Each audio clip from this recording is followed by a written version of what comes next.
من الشيطان الرجيم. بسم الله الرحمن الرحيم. يا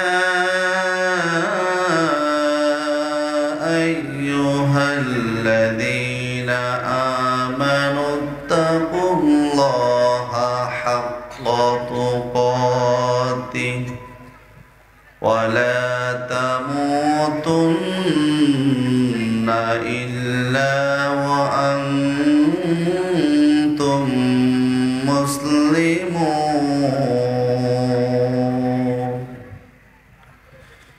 صدق الله المولانا العظيم. وقال تعالى في شان حبيبه ومحبوبه ومعشوقه مخبرا وآمرا: إن الله وملائكته يصلون على النبي يا أيها الذين آمنوا صلوا عليه وسلموا تسليما. মুহাব্বতের সহিত সকলে দুরূদ ইব্রাহিম পড়ি। اللهم صل على محمد وعلى آل محمد كما صليت على إبراهيم وعلى آل إبراهيم إنك حميد مجيد. اللهم بارك على محمد وعلى آل محمد كما باركت على إبراهيم وعلى آل إبراهيم إنك حميد مجيد. بلغ العلا بكماله كشف الدجى بجماله حسنت جميع خصاله. صلوا عليه وآله. तौहीद की अमानत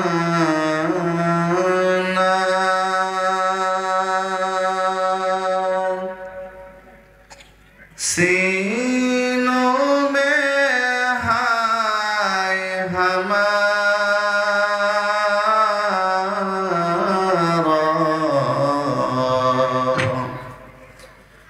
आसान ही मिठाना नामो निशा हमारा। बलगल उला बिकमालिही कशफद दुजा बिजमालिही हसनत जमीउ खिसालिही। सल्लु अलैहि व आलिहि। সম্মানিত দিনী ভাইরা, এটি হলো কোরআন ও হাদিসের আলোচনার মজলিস। দাম আছে না নাই? তাহলে এই মজলিসের আদব রক্ষার্থে মেহেরবানি করে সবাই মাঝের ফাঁকা জায়গা বন্ধ করে একটু আগে আগে বসি। জিকির করি লা ইলাহা ইল্লাল্লাহ লা ইলাহা ইল্লাল্লাহ লা ইলাহা ইল্লাল্লাহ লা ইলাহা ইল্লাল্লাহ।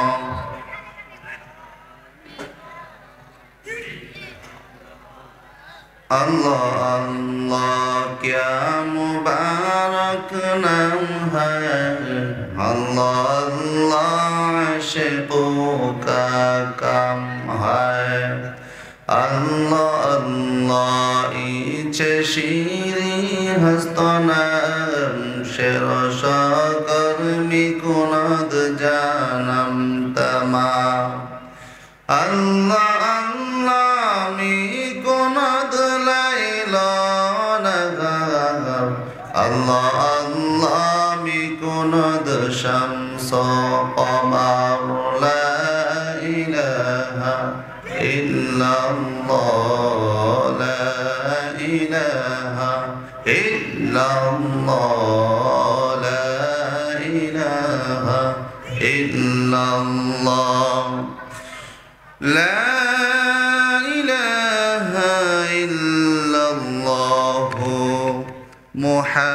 মুহাম্মাদুর রাসূলুল্লাহ। আলহামদুলিল্লাহ, ঐতিহ্যবাহী ভোলাগঞ্জ আরাবিয়া হাফিজিয়া ইসলামিয়া মাদ্রাসা উদ্যোগে আয়োজিত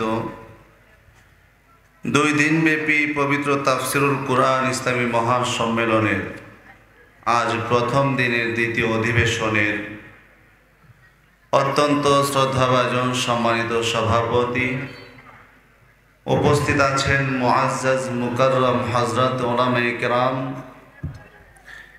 এলাকার আশপাশ হতে দূর দূরান্ত থেকে আগত মুরব্বিয়ানে আযম, আমার কলিজার টুকরো যুবক ভাইয়েরা, স্নেহের কচিকাচারা, পর্দার অন্তরালে অবস্থানরত অত্যন্ত শ্রদ্ধেয়া সম্মানিত মা ও বোনেরা, প্রথমেই আল্লাহ রাব্বুল আলামিনের দরবারে লাখ কোটি শুকর ও সুজুদ যে আল্লাহ তাআলা ইসলামের এই দুর্যোগপূর্ণ সময়ে, ফিতনা ফাসাদের জামানায় দুনিয়ার সমস্ত ব্যস্ততা থেকে ফারেক করে আজকের এই কোরআন ও হাদিসের আলোচনার মজলিসে আমরা কতিপয় ইসলাম প্রিয়, দিন প্রিয়, ইমানদার মুসলমান ভাইদেরকে একত্রিত হয়ে আসার ও বসার তৌফিক দিয়েছেন। এই জন্য আল্লাহ রাব্বুল আলামিনের দরবারে অন্তরস্থল থেকে কালিমাতুশ শুকর আদায় করি, বলি আলহামদুলিল্লাহ। আজকে আমরা এই মাহফিলে এসেছি কেন? হেদায়েত পাওয়ার জন্য। কি পাওয়ার জন্য? প্রতিটা মানুষের জন্য হেদায়েত দরকার। একটা মানুষ যখন সঠিকভাবে হেদায়েতের উপর পরিচালিত হবে, হেদায়েতের উপর থাকবে, সে নেক আমল করে আল্লাহকে সন্তুষ্ট করে তার জান্নাতে যেতে পারবে, ঠিক না? আর আল্লাহ তাআলা কোনো মানুষকে তার শরীরের সৌন্দর্যতা দেখে, চেহারার সৌন্দর্যতা দেখে হেদায়েত দান করেন না। আল্লাহ রাব্বুল আলামিন মানুষকে তার কলবের অবস্থা দেখে হেদায়েত দান করেন। রাসূল কারীম সাল্লাল্লাহু আলাইহি ওয়াসাল্লাম ইরশাদ করেন, ইন্নাল্লাহা লা ইয়ানজুরু ইলা সুওয়ারিকুম ওয়ালা ইলা আজসামিকুম। আল্লাহ পাক তোমাদের আকৃতির দিকে, তোমাদের চেহারার দিকে, তোমাদের বডি অবয়বের দিকে লক্ষ্য করেন না, ওয়ালাকিন ইয়ানজুরু ইলা কুলুবিকুম ওয়া আমালিকুম। আল্লাহ রাব্বুল আলামিন তোমাদের 2টা জিনিস দেখেন। জোরে বলেন, কয়টা জিনিস দেখেন? একটা হলো কুলুবিকুম, তোমাদের অন্তরের ভিতরে কি আছে, তুমি যে আমল করছো কি জন্য করছো? মানুষকে দেখানোর জন্য করছো নাকি আল্লাহ পাককে সন্তুষ্ট করার জন্য করছো? ও আমালিকুম, তোমার আমলটা যেটি তুমি আল্লাহর জন্য করেছো এটি কতটুকু সুন্দর হয়েছে।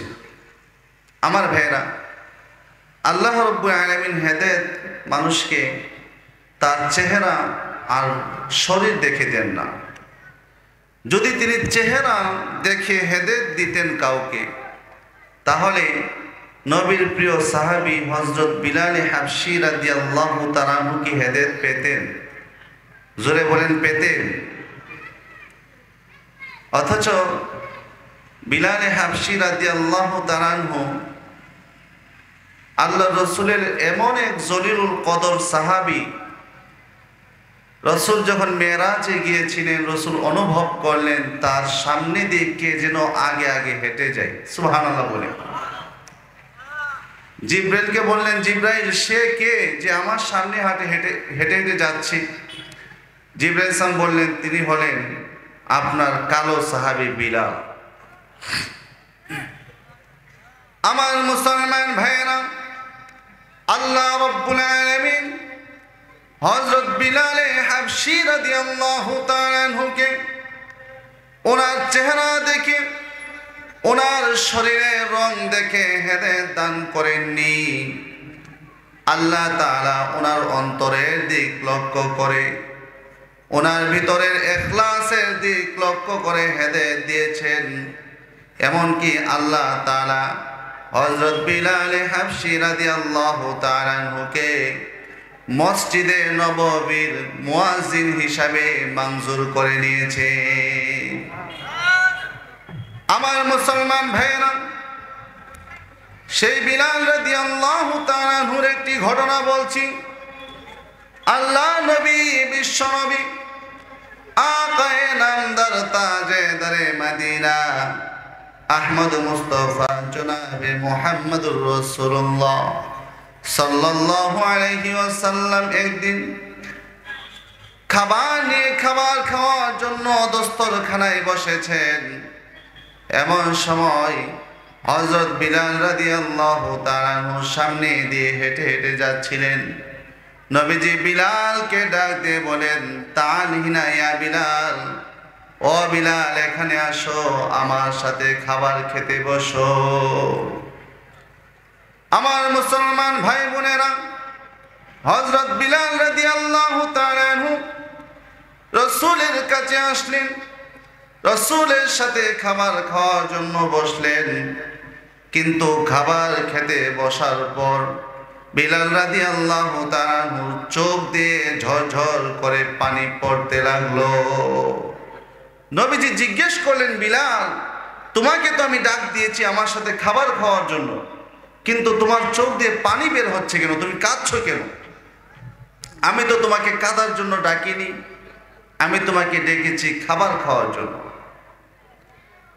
হযরত বিলাল রাদিয়াল্লাহু তাআলা আনহু ডাক দিয়ে বলেন, ইয়া রাসূলুল্লাহ, ইয়া হাবিবাল্লাহ, আমি যে কান্না করছি, আমার চোখ দিয়ে যে পানি বের হচ্ছে, এই পানি কোনো দুঃখের কষ্টের পানি নয়, দুঃখ কষ্টের পানি নয়, এই পানি হলো আনন্দ আর তৃপ্তির পানি। নবীজি জিজ্ঞেস করেন, বিলাল রে, আমি তোমাকে খাবার খেতে বললাম, এতে তুমি কি বা আনন্দ পেয়েছো, কি বা তৃপ্তি পেয়েছো জানতে চাই। বিলাল বলে, ইয়া রাসূলুল্লাহ, ইয়া হাবিবাল্লাহ, এই বিষয়টা যদি আপনি বুঝতে চান একটা ঘটনা খুলে বলতে হয়। আমি ছিলাম উমাইয়ার গোলাম, উমাইয়া ইবনে খালাফের একজন কৃতদাস ছিলাম। আমি যখন তার কৃতদাস ছিলাম, ওই সময় আমি বিলাল নিজেকে জন্তু জানোয়ার ছাড়া আর কিছু মনে করতাম না। একবারের ঘটনা, আমি আমার মনিব উমাইয়ার সাথে সফর করলাম। দিনের বেলা মক্কা নগরীর মরুভূমির বালুগুলো একেবারে গরমে তীব্র হয়ে গিয়েছে। ওই বালুর উপর দিয়ে আমি বিলাল জুতা ছাড়া হাঁটতেছিলাম, আর আমার মনিব উমাইয়া উটের উপর ছিল। বালুর উপর দিয়ে আমি হাঁটতেছিলাম, আমার পায়ে ওই সময় কোনো স্যান্ডেল ছিল না। মক্কার মরুভূমির বালুর উত্তপ্ততায় আমি বিলালের পায়ের চামড়া ফেটে ফেটে রক্ত বের হচ্ছিল। আমার মনি উমাইয়া আমার দিকে তাকালো, দেখতে পেল, বুঝতে পেল আমার কষ্ট হচ্ছে। সে আফসোস করলো, সহানুভূতি দেখালো, কিন্তু সে আমাকে একজোড়া স্যান্ডেল দিতে পারলো না, সে আমাকে একজোড়া জুতা দিতে পারলো না। তার সামর্থ্য থাকার পরেও দিতে পারলো না। এর কারণ হলো আমি গোলাম বিলাল, আমার পায়ে যদি জুতা থাকে, আমার মনিবের পায়ের মধ্যেও জুতা, তখন মনিব আর গোলামের মধ্যে কোনো পার্থক্য থাকে না। ইয়া রাসূলুল্লাহ, এদিক লক্ষ্য করে আমার মনিব উমাইয়া আমাকে একজোড়া জুতা দিতে পারলো না। রাত যখন হয়ে গেল, রাতের প্রচন্ড শীতের রজনী, প্রচন্ড শীত নেমেছে। আমার মনিবের শরীরে জামা কাপড় ছিল, শীত থেকে বাঁচার জন্য কাপড় ছিল, কিন্তু আমি বিলাল, আমি ছিলাম অসহায়। আমার লজ্জাস্থান ঢাকার কাপড় ছাড়া আর কোনো কাপড় ছিল না। ওগো নবীজি, আমার প্রচন্ড শীত লাগছিল। শীত থেকে বাঁচার জন্য, শীত নিবারণ করার মতো কোনো মোটা জামা কাপড়ও ছিল না।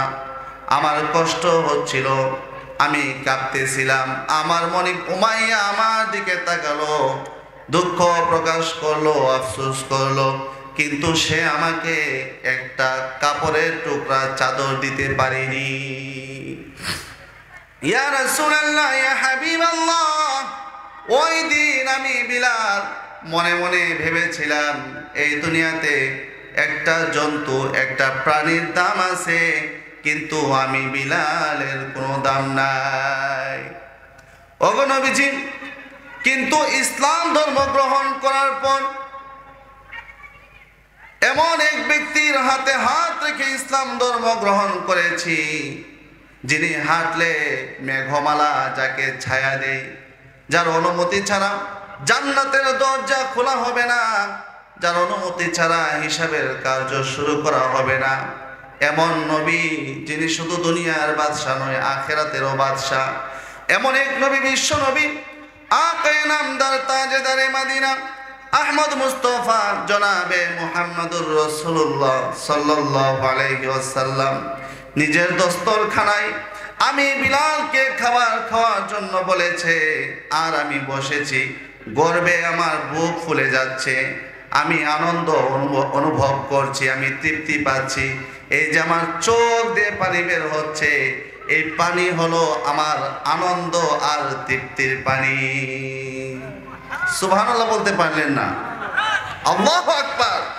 আমার ভাইরা, আল্লাহ রাব্বুল আলামিন বিলাল রাদিয়াল্লাহু তাআলাকে ইসলামের জন্য কবুল করেছেন, দ্বীনের জন্য কবুল করেছেন, হেদায়েতের জন্য কবুল করেছেন, মসজিদে নববীর মুয়াজ্জিন হিসাবে মঞ্জুর করেছেন। কেন? ওনার চেহারা দেখে, ওনার গায়ের রং দেখে। আমার ভাইরা, আল্লাহ তাআলা ওনার চেহারা দেখে, ওনার গায়ের রং দেখে, ওনার ইখলাস দেখে আমি আপনাদের সামনে পবিত্র কুরআনুল কারীমের ৩য় সূরা, সূরা আলে ইমরানের ১০২ নম্বর আয়াতে কারিমা তিলাওয়াত করেছি। কত নম্বর আয়াত? এই সূরার ভিতরে আয়াত আছে মোট ২০০টি, আর রুকু আছে ২০টি। রুকু কয়টি আছে? ২০টি আছে। আল্লাহ রাব্বুল আলামিন পবিত্র কোরআনে এই আয়াত নাজিল করেছেন, এর একটা শানে নজুল আছে, প্রেক্ষাপট আছে। এই সূরাটি মদিনায় অবতীর্ণ হয়েছিল। আমার মুসলমান ভাইরা, আমি আপনাদের সামনে সূরা আলে ইমরানের ১০২ নম্বর আয়াতে কারিমা তিলাওয়াত করেছি। এই আয়াত নাজিল হওয়ার পিছনে একটা দারুণ প্রেক্ষাপট আছে। আল্লাহ নবী, বিশ্ব নবী জনাবে মুহাম্মদুর রাসূলুল্লাহ সাল্লাল্লাহু আলাইহি ওয়াসাল্লাম মক্কা থেকে হিজরত করে মদিনায় যাওয়ার আগে মদিনাতে প্রাচীন দুটি গোত্র ছিল। একটা গোত্রের নাম হলো আউস, আর একটা গোত্রের নাম হলো খাজরাজ। ওই আউস আর খাজরাজ দুটি গোত্র দীর্ঘদিন পর্যন্ত, শত শত বছর পর্যন্ত নিজেদের মাঝে গোত্রীয় প্রাধান্যতা নিয়ে ঝগড়া করছিল, মারপিট করছিল। আমার ভাইয়েরা, শত শত বছর পার হয়ে গিয়েছে, আউস খাজরাত দুটি গোত্র একত্রিত হতে পারল না, নিজেদের দ্বন্দ্ব মীমাংসা করতে পারল না। কিন্তু আল্লাহ নবী, বিশ্ব নবী জনাবে মুহাম্মদুর রাসূলুল্লাহ সাল্লাল্লাহু আলাইহি ওয়াসাল্লাম মক্কা থেকে হিজরত করে যখন মদিনায় আসলেন, মদিনার এই দুটি প্রাচীন গোত্রকে ইসলামের দাওয়াত দিলেন। তারা ইসলাম ধর্ম গ্রহণ করলেন। আল্লাহর রাসূল তাদের মাঝে এমন এক দাওয়াতি, এমন এক তাবলিগি কাজ করে দিয়েছেন। মদিনার দুটি প্রাচীন গোত্র আউস আর খাজরাজ, তারা নিজেদের গোত্রীয় শত্রুতা ভুলে গিয়ে শত শত বছরের ঝগড়া ভুলে গিয়ে একজন আরেকজনকে আপন ভাইয়ের মতো মনে করে ভ্রাতৃত্বতা তৈরি করে সুন্দরভাবে জীবন যাপন করতে লাগলো। জোরে বলেন সুবহানাল্লাহ। ইসলাম যেখানে শান্তি আছে, ইসলাম নাই যেখানে শান্তি কি আছে সেখানে। আমার ভাইয়েরা, যখন ইসলাম চলে আসলো মদিনাতে, যে দুটি প্রাচীন গোত্র শত শত বছর পর্যন্ত যুদ্ধ করছিল, তাদের মাঝে মীমাংসা হয়ে গেল। তারা ইসলাম ধর্ম গ্রহণ করলো, ইসলামের ছায়ার তলে আপনার জীবন যাপন করতে লাগলো।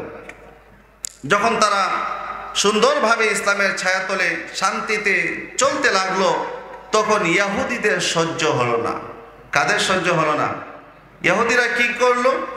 এক লোক পাঠিয়ে দিল, এক কবিকে। ওই ইহুদি কবি খাজরাজ আর আউস গোত্রের লোকেরা যেখানে বসা, সেখানে এসে এমনভাবে কবিতা আবৃত্তি করতে লাগলো। কবিতা শুনে তাদের ওই জাহিলি যুগের নিজেদের মধ্যে যে শত্রুতা ছিল, ওই শত্রুতার কথা মনে হয়ে গিয়েছে। ওই শত্রুতার কথা যখন স্মরণ হয়ে গেল, তখন তারা একটু আবেগী হয়ে গিয়েছে। আবার পুরানা শত্রুতা তাদের ভিতরে চলে আসলো। আমার মুসলমান ভাইরা, এক পর্যায়ে আউস গোত্রের সাহাবী হযরত সালাবা ইবনে গনম আর খাজরাজ গোত্রের সাহাবী আসাদ ইবনে জুরারা রাদিয়াল্লাহু তাআলা আনহুমা, দুজন সাহাবী নিজেদের গোত্রীয় প্রাধান্যতা নিয়ে নিজেদের মাঝে তর্ক শুরু করে দিল। আউস গোত্রের সালাবা ইবনে গনম বলতে লাগলো, আমার গোত্র সেরা। আর খাজরাজ গোত্রের হযরত আসাদ ইবনে জুরারা রাদিয়াল্লাহু তাআলা বলতে লাগলেন যে না, আমাদের খাজরাজ গোত্রই সেরা। এক কথা বলে বলে তারা তর্ক করতে লাগলো। এক পর্যায়ে সালাবা বলতে লাগলো, ও আসাদ, আমাদের গোত্র সেরা। কারণ হলো আমাদের গোত্রের মধ্যে এমন এক সাহাবী আছেন যার নাম হলো খুজা ইবনে সাবেত, যার একজনের সাক্ষীকে রাসূল দুইজনের সাক্ষী হিসাবে গণ্য করে থাকে। আমাদের গোত্রে আছে এমন এক সাহাবী, নাম হলো হযরত হানজালা রাদিয়াল্লাহু তাআলা আনহু, যার শাহাদাতের পরে যাকে আসমানের মধ্যে ফেরেশতারা গোসল দিয়েছিল। আমাদের গোত্রে আছে সাদ ইবনে মুআয, এক সাহাবী, এমন এক সাহাবী যার মৃত্যুতে আল্লাহ তাআলার আকাশ পর্যন্ত কেঁপে উঠেছিল। এই কথা বলে বলে সালাবা ইবনে গনম গর্ব করতে লাগলো। ওইদিকে আসাদ ইবনে জুরারা বলে, ও সালাবা, আর আমাদের গোত্রের মাঝে এমন চারজন সাহাবী আছে যে চারজন সাহাবী একই সাথে কুরআনুল কারীমের হাফেজ, একই সাথে কুরআনুল কারীমের আলেম। এর মধ্যে একজন হলেন হযরত উবাই ইবনে কাব, আরেকজন হলেন মুআজ ইবনে জাবাল, আরেকজন হলেন সাঈদ ইবনে সাবিত, আরেকজন হলেন আবু যায়েদ রিদওয়ানুল্লাহি তাআলা আলাইহিম আজমাইন। এই কথাগুলো বলে বলে তারা তর্ক করতে লাগলো। এক পর্যায়ে তাদের পুরাতন যুদ্ধ বিগ্রহের কথা স্মরণ হয়ে গেল। তারা যুদ্ধ করার জন্য প্রস্তুত হয়ে গেল। এমনকি তারা নিয়ত করলো অস্ত্র শস্ত্র নিয়ে মদিনার হাররা নামক প্রান্তরে নেমে যুদ্ধ করবে। বলেন নাউজুবিল্লাহ। আমার মুসলমান ভাইয়েরা, রাসূল করিম সাল্লাল্লাহু আলাইহি ওয়াসাল্লামের কাছে আল্লাহ তাআলা জিবরাইল মারফত খবর পাঠিয়ে দিলেন। নবীজি এই জায়গায় উপস্থিত হলেন। ডাক দিয়ে বলতে লাগলেন, ও মদিনার আউস আর খাজরাজ গোত্র, তোমাদের কি হলো? তোমরা তো ইসলাম ধর্ম গ্রহণ করলে, নিজেদের শত্রুতা পারস্পরিক যুদ্ধ বিগ্রহের কথা ভুলে গিয়ে আপন ভাইয়ের মতোই তো তোমরা জীবন যাপন করছো। আজ কি হলো? অস্ত্র শস্ত্র নিয়ে যুদ্ধ করার জন্য প্রস্তুত হয়ে গেলে আমি রাসূলকে পর্যন্ত তোমরা খবর জানাওনি। ঠিক এমন সময় আল্লাহ রাব্বুল আলামিন সূরা আলে ইমরানের আয়াত নাজিল করে দিয়ে আল্লাহ তাআলা বলেন, ইয়া আইয়ুহাল্লাযীনা আমানুত্তাকুল্লাহা হাক্কা তুকাতিহি ওয়া লা তামুতুন্না ইল্লা ওয়া আনতুম মুসলিমুন।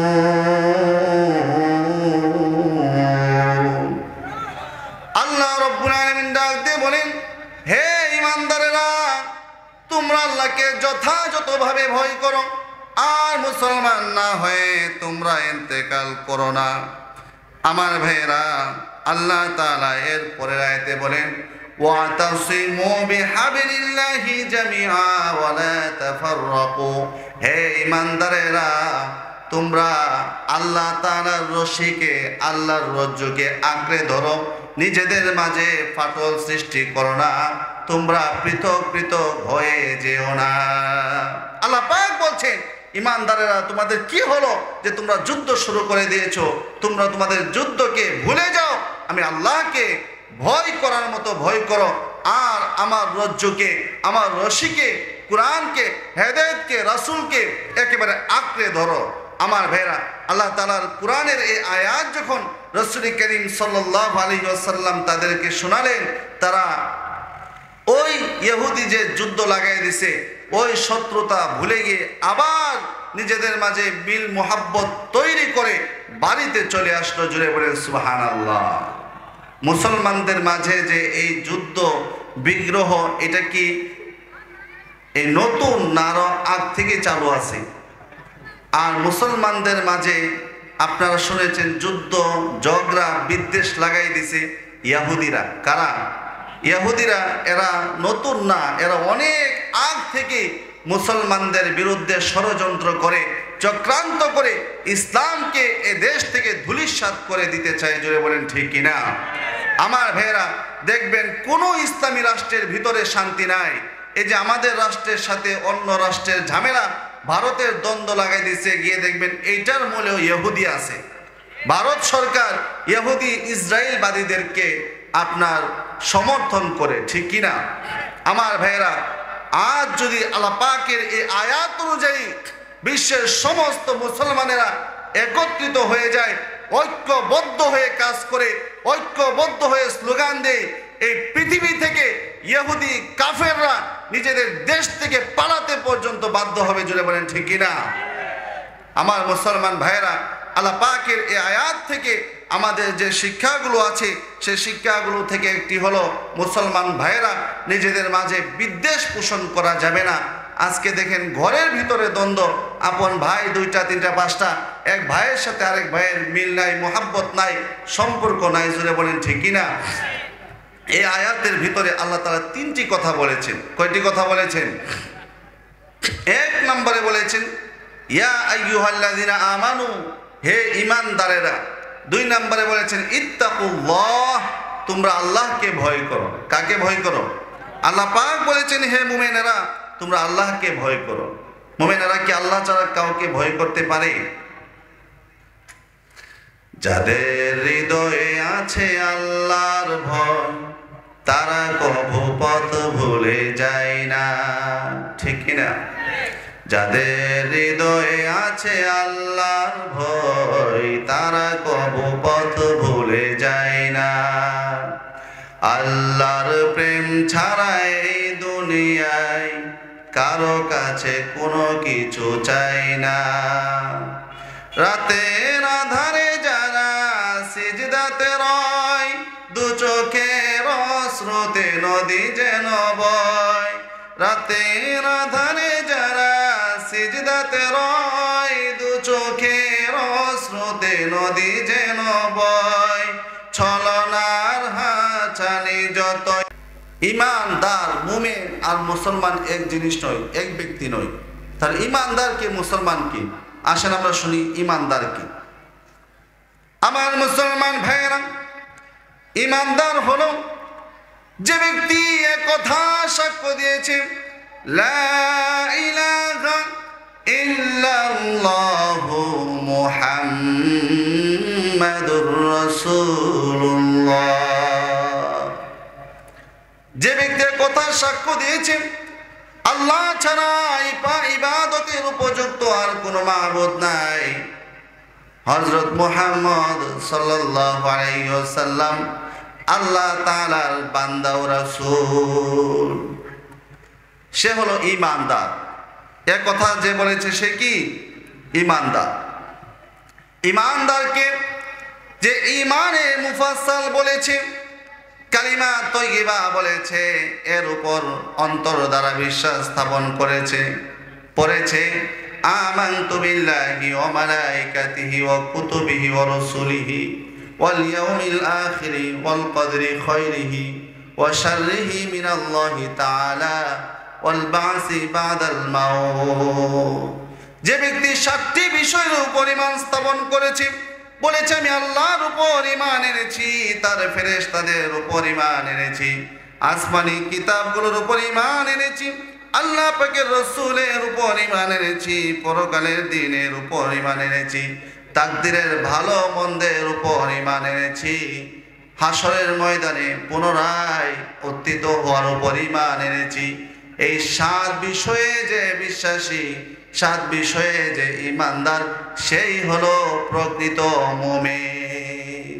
আমার ভাইরা, কিন্তু আমরা কি এই 7 বিষয়ে পুরোপুরি বিশ্বাস করি? 6 নাম্বার যে বিষয়টা আমরা মুখে পড়েছি, অল কদরি খায়রিহি ওয়া শাররিহি, তাকদীরের ভালো মন্দের উপর আমরা বিশ্বাস স্থাপন করি, কিন্তু বাস্তবে দেখা যায় আমরা তাকদীরের ভালো মন্দের উপর বিশ্বাস স্থাপন করি না। যদি আমরা তাকদীরের ভালো মন্দের উপর বিশ্বাস স্থাপন করতাম, তাহলে যে ব্যক্তির ঘরে 3টি 4টি 5টি কন্যা সন্তান জন্ম নিয়েছে, সে কি তার স্ত্রীকে তালাক দিত? যারা বলেন তালাক দিত? শাশুড়ি কি বৌমাকে আপনার মেয়ে সন্তান জন্ম দেওয়ার কারণে খোঁটা দিত? কখনোই খোঁটা দিত না। আমার ভাইরা, যদি তাকদীরের উপর কেউ বিশ্বাস স্থাপন করত, পরিবর্তন হয়ে গেছে, আগে তো ঠিক ছিল। আমার মুসলমান ভাইরা, কন্যা সন্তান জন্মগ্রহণ করার পর যার চেহারাটা কালো হয়ে যায়, অসন্তুষ্ট হয়ে যায়, বুঝতে হবে ওই লোকটা ঈমানদার না, জাহিলি যুগের কাফেরের মতো ওই লোকটা। ঠিক কি না? এ কথা কি আমি বলেছি? এ কথাটি আল্লাহ রাব্বুল আলামিন সূরাতুন নাহলের 59 নম্বর আয়াতের ভিতরে বলেন, وَإِذَا بُشِّرَ أَحَدُكُم بِالْأُنثَىٰ ظَلَّ وَجْهُهُ مُسْوَدًّا وَهُوَ كَظِيمٌ। আল্লাহ রাব্বুল আলামিন বলেন, জাহিলি যুগে কোন মানুষকে যখন কন্যা সন্তান জন্মের সুসংবাদ দেওয়া হতো, তার চেহারাটা অন্ধকার রাতের মতো কালো হয়ে যাইত। নাউজুবিল্লাহ বলে চিন্তা করছেন? আল্লাহ পাক বলছেন, যদি জাহিলি যুগে তাদেরকে কন্যা সন্তানের সুসংবাদ দেওয়া হতো, কন্যা সন্তান জন্মগ্রহণ করা দুঃসংবাদ না সুসংবাদ? আল্লাহ পাক বলেননি যে তাদেরকে যদি কন্যা সন্তান জন্মের দুঃসংবাদ দেওয়া হতো। আল্লাহ পাক বলছেন অবশ্যই কন্যা সন্তান জন্মগ্রহণ করা এটা সুসংবাদ। এটা কি সুসংবাদ? এই সুসংবাদ যখন দেওয়া হতো, তাদের চেহারা কালো হয়ে যাইত। শুধু কি চেহারা কালো হয়ে যাইত? আল্লাহ রাব্বুল আলামিন এরপরে বলেন, ইয়াতাওয়ারা মিনাল কওমি মিন সুই মা বুশিরা বিহি আয়ুমসিকুহু আলা হুনিন আম ইয়াদুসুহু ফিত তুরাব আলা সাআ মা ইয়াহকুমুন। আমার মুসলমান ভাইরা, আল্লাহ রাব্বুল আলামিন বলেন, ওই জাহিলি যুগে কাফেরের চেহারাটা কালো হতো তো হতোই, সে ঘর থেকে বের হতো না, লোকজন দেখলেই সে লুকাতো। এই কারণে যে মানুষ তাকে বলবে যে সে কন্যা সন্তানের বাবা। টেনশনে পড়ে যেত, চিন্তায় পড়ে যেত। আয়ুনসিকুহু আলা হুন, এই লাঞ্ছনা নিয়ে, গঞ্জনা নিয়ে তার মেয়েটাকে সে জীবিত রাখবে কিনা, নাকি মাটির নিচে গাইতে দিবে। নাউজুবিল্লাহ বলেন। আমার ভাইয়েরা, অনেক পাপিত বর্বর জাহেলরা তো এমন ছিল, নিজের 10টা কন্যা সন্তানকে পর্যন্ত মাটির নিচে দাফন করেছিল। মরা না জীবিত, একেবারে জীবিত দাফন করে দিত। আমার মুসলমান ভাইয়েরা, আল্লাহ তাআলা বলেন ওই কাফেরেরা যে সিদ্ধান্তগুলো নিত, ওই সিদ্ধান্তগুলো কতই না নিকৃষ্ট ছিল। অথচ রাসূল করিম সাল্লাল্লাহু আলাইহি ওয়াসাল্লাম কন্যা সন্তান জন্মের সুসংবাদটা কত সুন্দর করে দিয়েছেন। রাসূল বলেন, ইযা ওয়ালিদা লির-রাজুলি ইবনাতুন বা'আথাল্লাহু আযজা ওয়া জাল্লা মালাইকাতান ইয়াকুলু আসসালামু আলাইকুম ইয়া আহলাল বাইত। আল্লাহ নবী, বিশ্ব নবী, দু জাহানের সরদার, আকায়ে নামদার, তাজেদারে মদিনা, আহমদ মুস্তাফা জনাবে মুহাম্মদুর রাসূলুল্লাহ সাল্লাল্লাহু আলাইহি ওয়াসাল্লাম বলেন, কোন ভাগ্যবান ব্যক্তির ঘরে যখন কন্যা সন্তান জন্মগ্রহণ করে, আল্লাহ তাআলা আসমান থেকে একদল ফেরেশতাদেরকে সুসংবাদ দিয়ে পাঠিয়ে দেয়। ফেরেশতারা ওই বাড়িতে চলে আসি, এসে বলে, আসসালামু আলাইকুম ইয়া আহলাল বাইত, হে বাড়িওয়ালারা, তোমাদের উপর আল্লাহ তাআলার শান্তি বর্ষিত হোক। ফেরেশতারা বাড়ির মানুষকে সালাম করে ঘরে প্রবেশ করে ওই বাচ্চাটাকে তারা কোলে নেয়, আর মাথাটা, চেহারাটা মাসে করে দেয়, প্রশংসা করতে থাকে। কোন দুনিয়াতে কোন সন্তান যখন জন্মগ্রহণ করে, আশপাশের প্রতিবেশীরা এসে কেউ বলে এই বাচ্চাটা তো খুবই সুন্দর হয়েছে, কেউ বলে তার চেহারাটা তার বাবার মতো হয়েছে, কেউ বলে তার রংটা তার মায়ের রঙের মতো হয়েছে, কেউ বলে হাতগুলো নানার মতো হয়েছে, কেউ বলে পাগুলো দাদার মতো হয়েছে। এমন ভাবে তারা প্রশংসা করে।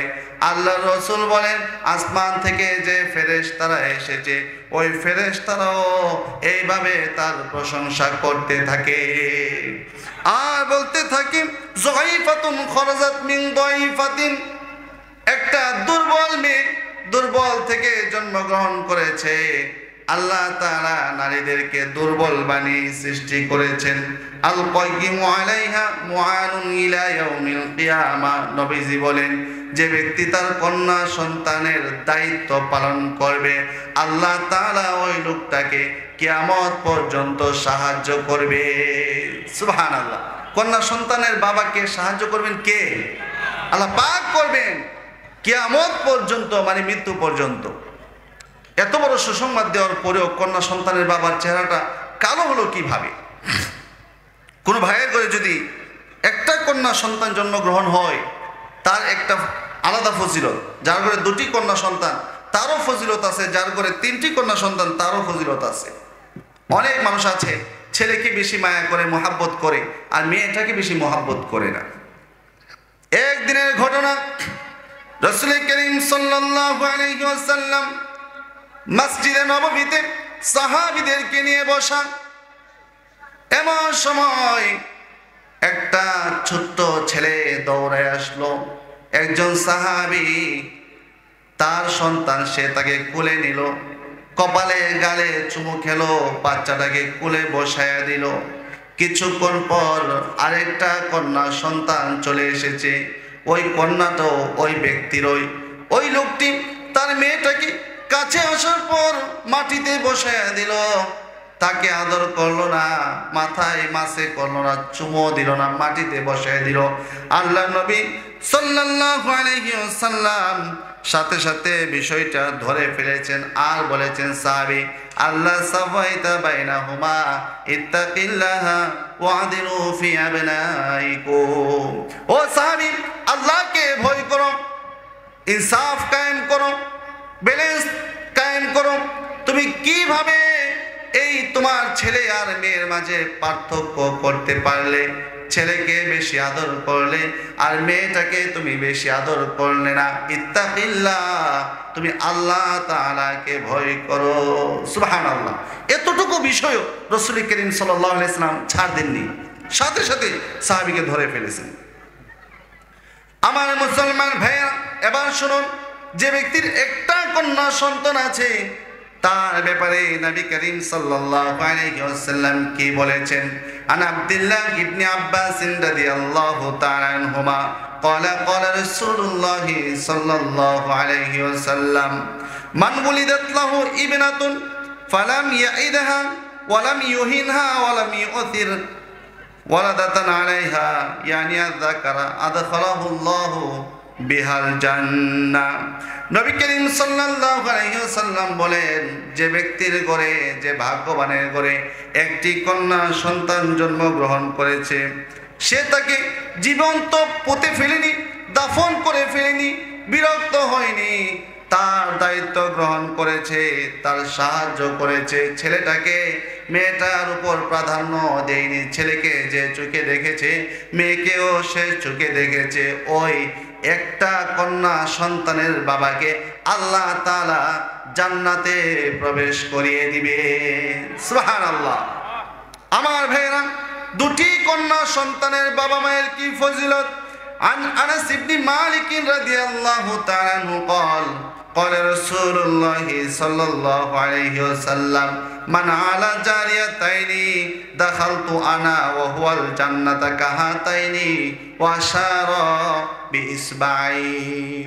আনাস ইবনে মালিক রাদিয়াল্লাহু তাআলা আনহু বলেন, নবী করিম সাল্লাল্লাহু আলাইহি ওয়াসাল্লাম ইরশাদ করেছেন যে ভাগ্যবানের দুটি কন্যা সন্তান কয়টি? দুইটি কন্যা সন্তান জন্ম দিয়েছে। এরপরে এই দুটি কন্যা সন্তানকে লালন পালন করেছে, সুপাত্রের কাছে বিবাহ দিয়েছে, শিক্ষা দীক্ষা দিয়েছে।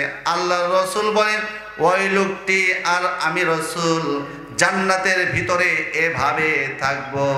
সুবহানাল্লাহ বলে আশারা বিসবাই, দুটি আঙ্গুল দ্বারা ইশারা করেছেন, বিসাব্বাবাতি ওয়াল বুস্তা, মধ্যমা এবং শাহাদত আঙ্গুলি দ্বারা ইশারা করে বলেন যে এই দুটি আঙ্গুল যেমন কাছাকাছি, একটা আরেকটার পাশাপাশি, দুই কন্যা সন্তানের বাবা আর আমি রাসূল জান্নাতের ভিতরে এত কাছাকাছি থাকবো। আমার ভাইরা, তাহলে যাদের কন্যা সন্তান জন্ম হয়েছে তারা কি ঠকছে? ঠকছে নাকি?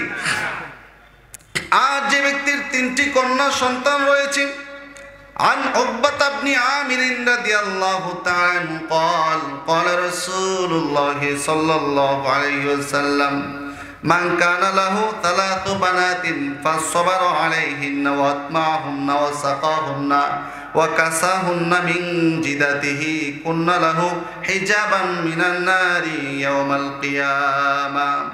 রাসূল করিম সাল্লাল্লাহু আলাইহি ওয়াসাল্লাম বলেন, আজ সৌভাগ্যবান তিনটি কন্যা সন্তান জন্ম দিয়েছে, ফাসসাবার আলাইহিন্না, ধৈর্য ধরেছে, কন্যা সন্তান জন্মগ্রহণ করেছে, এই জন্য মন খারাপ করেনি, ধৈর্য ধরেছে।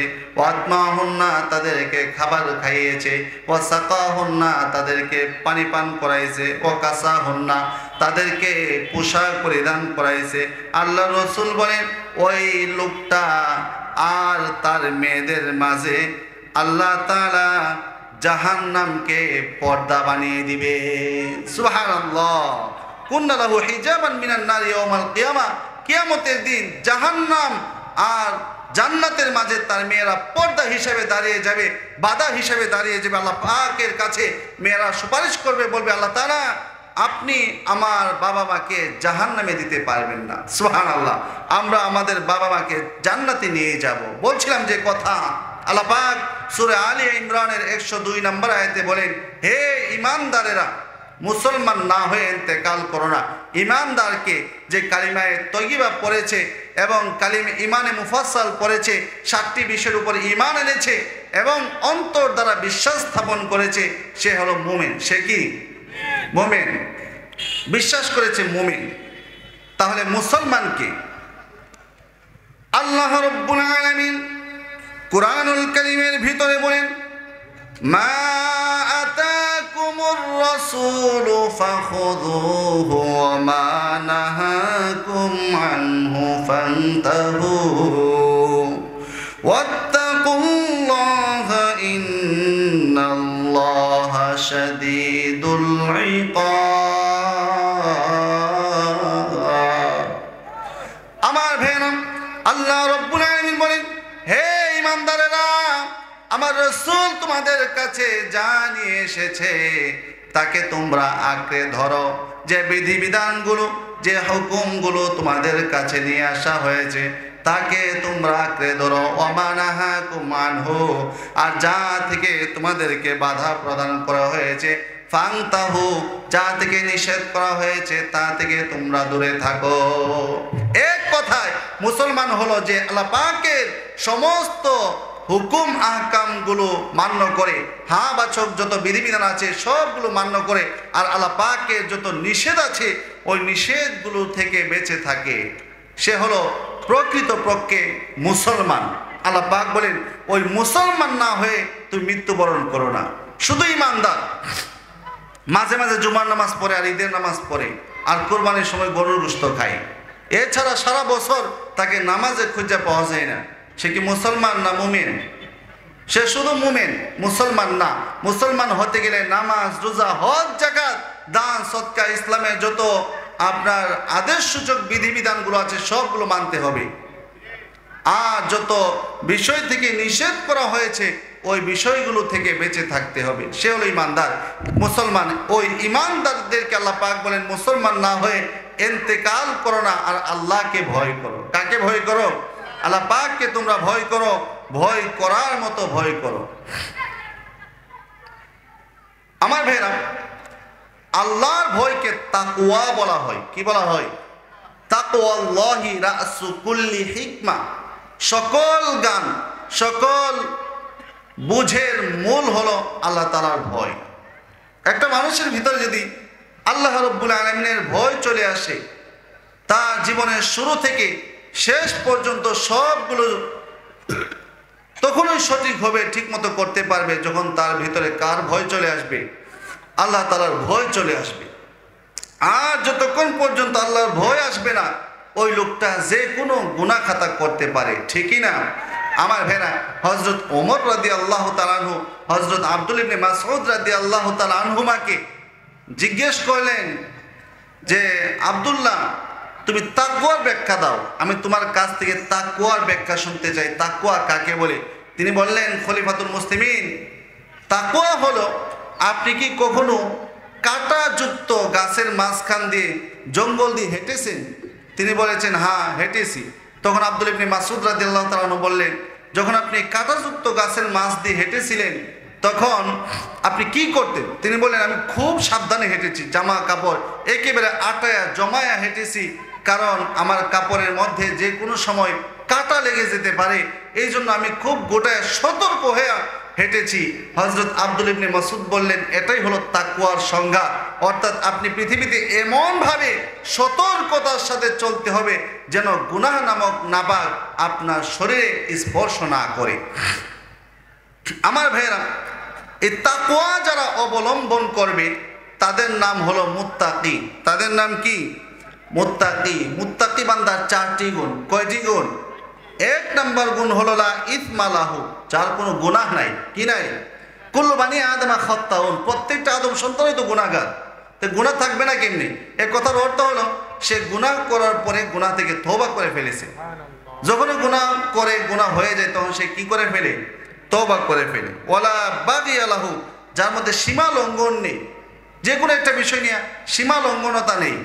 আপনার গুনাহের উপর সে ইসরার করে না, বারংবার সীমা লঙ্ঘন করে গুনাহ করে না। লা খিয়ানাতা লাহু, 3 নাম্বার, যার কোনো আমানতের খিয়ানতদারিতা নেই। কি নেই?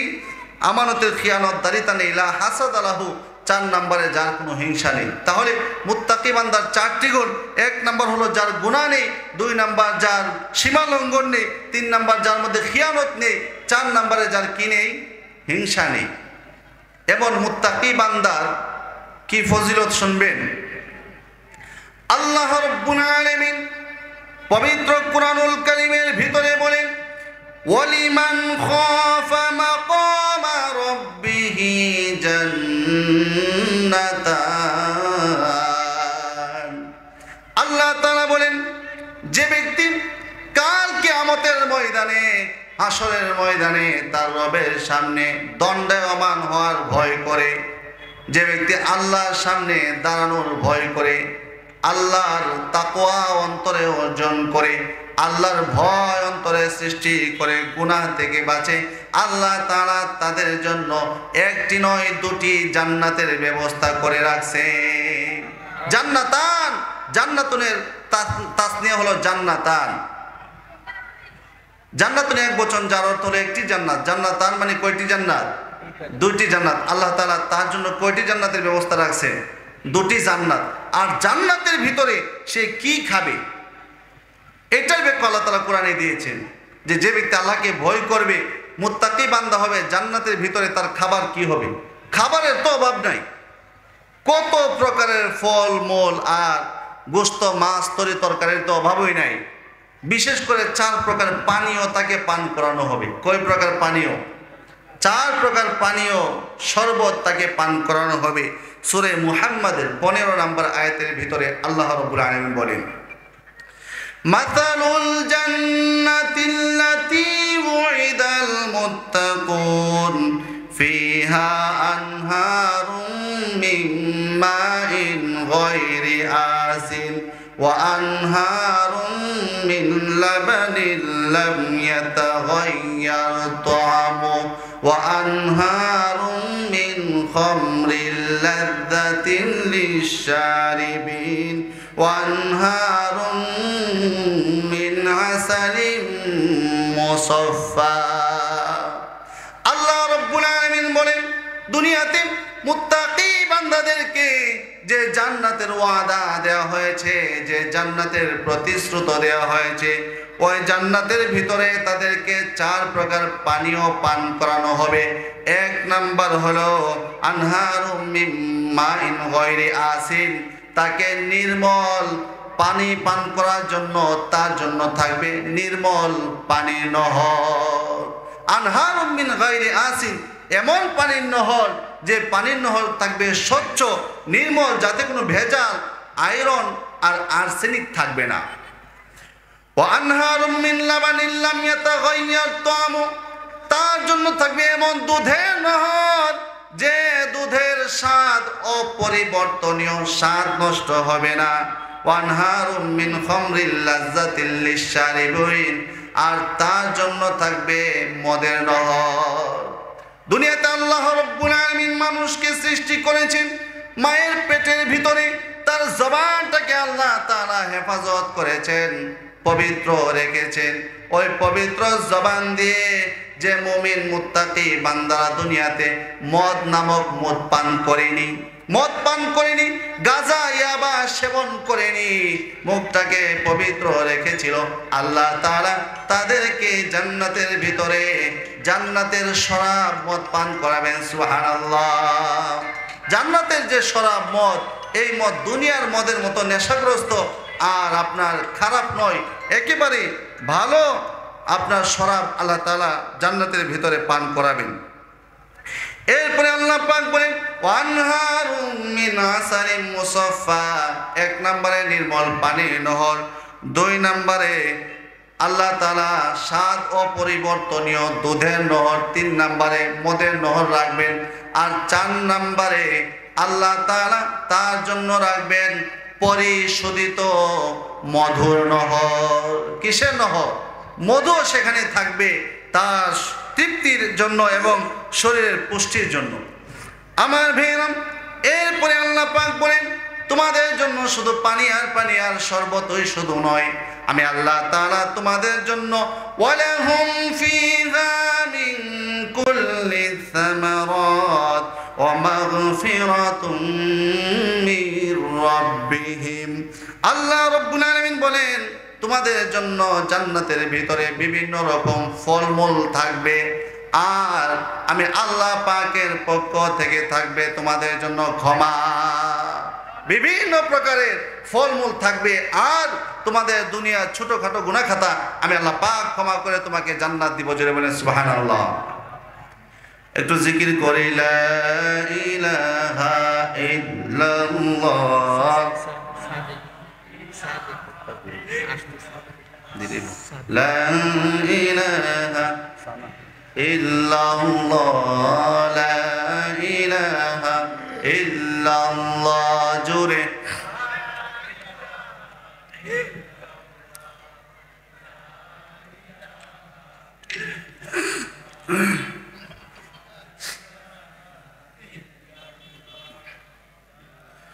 ربي الله لا إله غيره ونبيه محمد مصطفاه ديني الإسلام دين موقعه أرجو غفرانا عفوا عنده مقتدى يا نبي الله صحبه نجوما للهداية في زماه لا إله إلا الله لا إله إلا الله جوري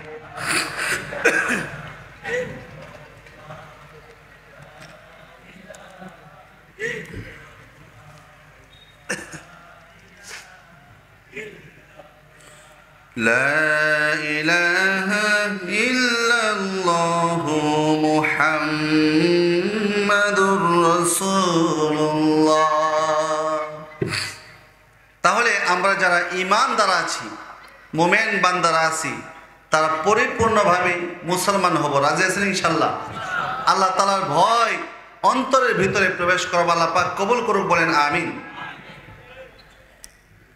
আমার মুসলমান ভাইয়েরা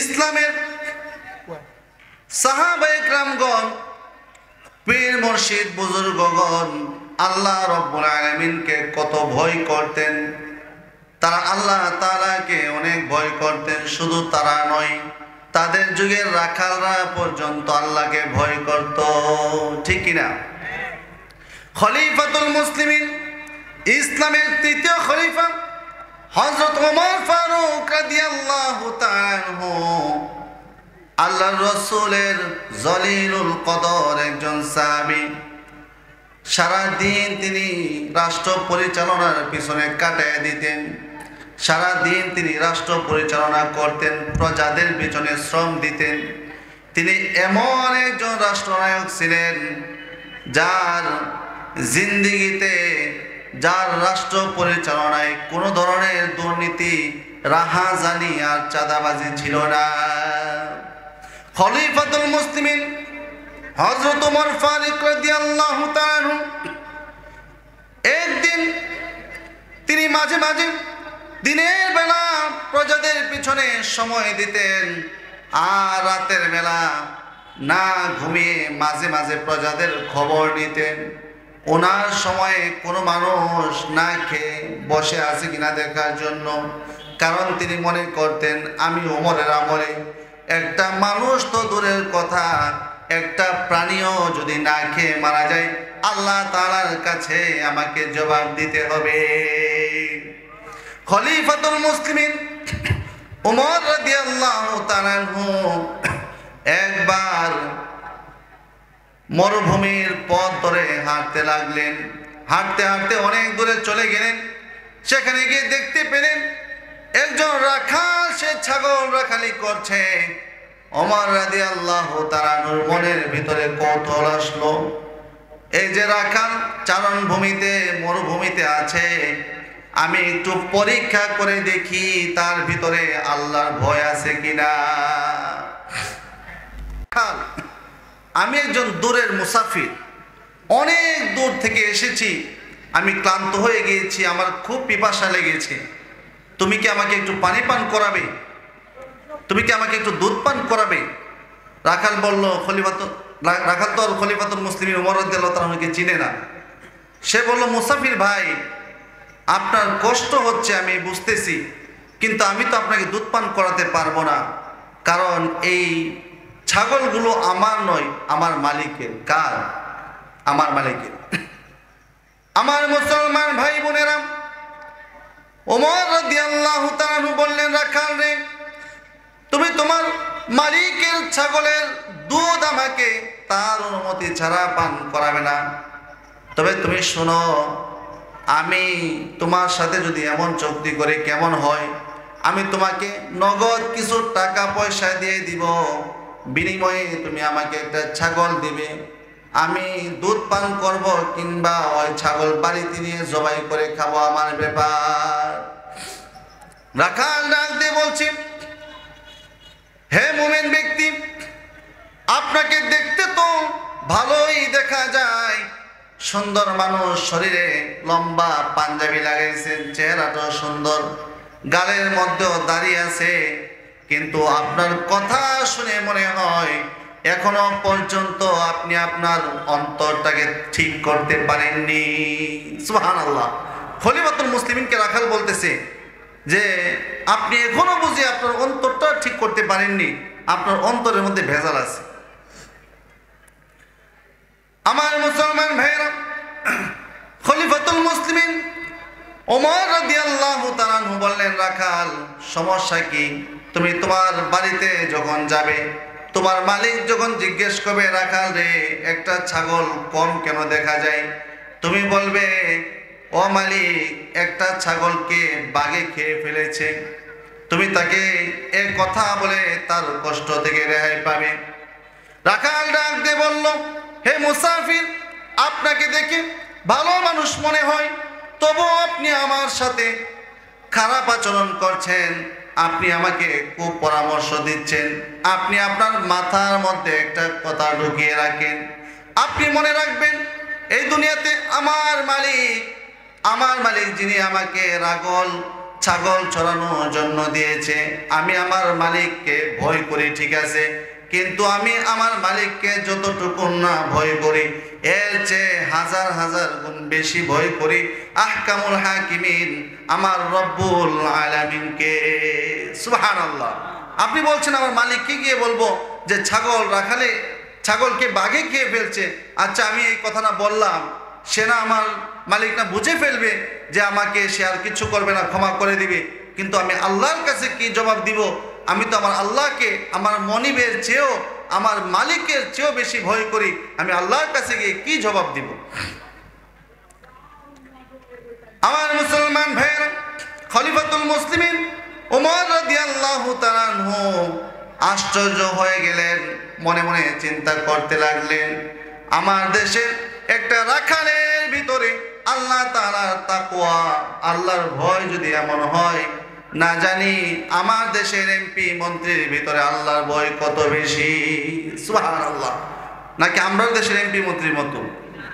এমপি মন্ত্রী হওয়ার আগে কিচ্ছু ছিল না, আর যখন মেম্বার, চেয়ারম্যান আর এমপি মন্ত্রী হয়ে যায়, তখন বাড়িতে বিল্ডিং উঠে যায়। জোরে বলেন ঠিক আছে কিনা? শুধু কি বিল্ডিং উঠে, দেশের হাজার হাজার কোটি টাকা অন্য রাষ্ট্রে পাচার করে ফেলে। জোরে বলেন ঠিক কিনা?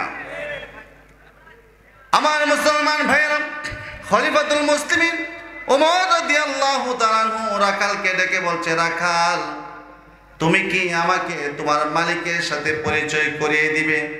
তুমি কি আমাকে তোমার মালিকের ঠিকানা দিয়ে দিবে? রাখাল ডাক দিয়ে বলল, মুসাফির, আপনি এখানে যা করেছেন, আমাকে যে কুপরামর্শ দিয়েছেন, যান আমি আপনাকে ক্ষমা করে দিলাম, কিন্তু যদি আপনি আমার মালিকের কাছে যান, আমার মনিবের কাছে যান, তিনি বুঝে ফেলবে আপনি একজন খারাপ মানুষ, অতএব আপনি আর আমার মালিকের সাথে দেখা করার দরকার নাই। ওমর রাদিয়াল্লাহু তাআলা আনহু বললেন, না, তুমি আমাকে তোমার মালিকের ঠিকানা দিয়ে দাও। রাখাল সে ছিল তার মালিকের গোলাম। কি ছিল? কেনা গোলাম। ওমর রাদিয়াল্লাহু তাআলা আনহু তার মালিকের ঠিকানা নিয়ে পরের দিন রাখালের মালিকের বাড়িতে চলে গেল। রাখালের মালিক ওমর রাদিয়াল্লাহু তাআলা আনহুকে দেখেই চিনে ফেলছে। ডাক দিয়ে বলছে, খলিফাতুল মুসলিমিন, আমার কি কোনো অপরাধ হয়েছে নাকি? আমি কি কোনো ভুল করেছি নাকি আপনি আমার বাড়িতে আসছেন? ওমর রাদিয়াল্লাহু তাআলা আনহু রাখালের মালিককে ডাক দিয়ে বলে, না, আমি তোমার বাড়িতে একটা মাকসাদ নিয়ে এসেছি। আমি চাই তোমার এই ছাগলের পাল আমার কাছে বিক্রি করে দাও, এই রাখালটাকেও বিক্রি করে দাও। রাখালের মালিক ডাক দিয়ে বলল, খলিফাতুল মুসলিমিন, যদিও আমি বিক্রি করতাম না, কিন্তু আপনি বলেছেন, আমি তো না করতে পারি না। যান, আমি আপনার কাছে আমার রাখাল আর ছাগলের পাল বিক্রি করে দিলাম। আমার মুসলমান ভাইরা, ওমর রাদিয়াল্লাহু তাআলা যথোপযুক্ত দাম দিয়ে, মূল্য দিয়ে ছাগল কিনলো, রাখাল কিনলো। আর রাখালকে ডাক দিয়ে বলছে, ও রাখাল, আমি তোমাকে আজাদ করে দিলাম, মুক্ত করে দিলাম, এই ছাগলগুলোর মালিক আমি তোমাকে বানিয়ে দিলাম। রাখাল, তুমি একটা কথা মনে রেখো, তোমার গতকালকের তাকওয়া, আল্লাহর যে ভয় তোমার অন্তরে আমি দেখেছি, ওই ভয় আল্লাহর ওই তাকওয়া তোমাকে আজকে আজাদ করে দিয়েছে। সুবহানাল্লাহ। গতকাল তুমি যে তাকওয়া দেখিয়েছো, তুমি আল্লাহ পাকের যে ভয় দেখিয়েছো, ওই ভয় তো তোমাকে আজকে আজাদ করে দিয়েছে। রাখালটা কান্না শুরু করে দিল। ওমর রাদিয়াল্লাহু তাআলা কে জড়িয়ে ধরে কাঁদতে লাগলো।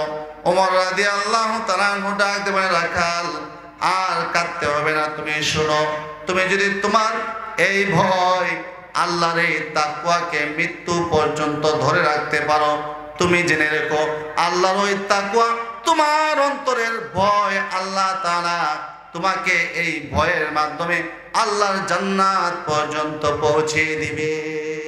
সুবহানাল্লাহ। এই জন্য আল্লাহ পাকের ভয় অন্তরে ঢুকাতে হবে। আল্লাহর ভয় যদি কোনো মানুষ অন্তরে ঢুকাতে পারে, সে কখনো গুনাহ করতে পারবে না। গুনাহ করতে গেলেই আল্লাহ পাকের ভয়ের কথা স্মরণ হয়ে যাবে। এই জন্য আল্লাহ পাকের ভয় অন্তরে ধারণ করে আল্লাহ তাআলার কাছে কান্না করতে হবে, গুনাহগুলো থেকে তাওবা করতে হবে। রাজি আছেন ইনশাআল্লাহ? মুমিনের চোখের পানির অনেক দাম। মুমিনের চোখের পানির কি অনেক দাম। আল্লাহ পাকের জাহান্নামের আগুন কোনো কিছুই নিভাতে পারে না, একমাত্র মুমিনের চোখের পানি নিভিয়ে ফেলে। জুড়ে বলেন সুবহানাল্লাহ। আমি আপনাদেরকে একটি হাদিস শোনাই। عن شداد بن أوس رضي الله تعالى عنه قال رسول الله صلى الله عليه وسلم حرمت النار على ثلاثة أعين। আল্লাহ রাসূল বলেন, জাহান্নামের আগুন তিনটা চোখের উপর হারাম করে দেয়া হয়েছে। তিন প্রকার চোখের জন্য জাহান্নামের আগুন হারাম। এর মধ্যে এক প্রকার চোখ হলো আইনুন বাকাত মিন খাশিয়াতিল্লাহ, ওই চোখ যে আল্লাহ তাআলার ভয়ে কেঁদেছে, যে চোখ দিয়ে আল্লাহ তাআলার ভয়ে পানি বের হয়েছে। ওয়াইনুন সাহিরাত ফি সাবিলিল্লাহ, যে চোখ আল্লাহর রাস্তায় জাগ্রত থেকেছে। ওয়াইনুন গমাদাত আন মাহারিমিল্লাহ, যে চোখ আল্লাহ তাআলার নিষেধগুলি থেকে বেঁচে ছিল। এই তিন প্রকার চোখের জন্য আল্লাহ পাক জাহান্নামের আগুনকে হারাম করে দিয়েছে। আমার ভাইরা, কথা শেষ করে দিচ্ছি। আমার বর্ণিত, আমার তিলাওয়াতকৃত সূরা আলে ইমরানের 102 নম্বর আয়াতের ব্যাখ্যা অনুযায়ী আমরা প্রকৃত ঈমানদার এবং প্রকৃত মুসলমান হয়ে আল্লাহ পাকের ভয় অন্তরে সৃষ্টি করে জান্নাতে যাব। আল্লাহ পাক এই তৌফিক আমাদেরকে দান করুন। সবাই বলেন আমিন। ওয়া আখিরু দাওয়ানা আনিল হামদুলিল্লাহি রাব্বিল আলামিন।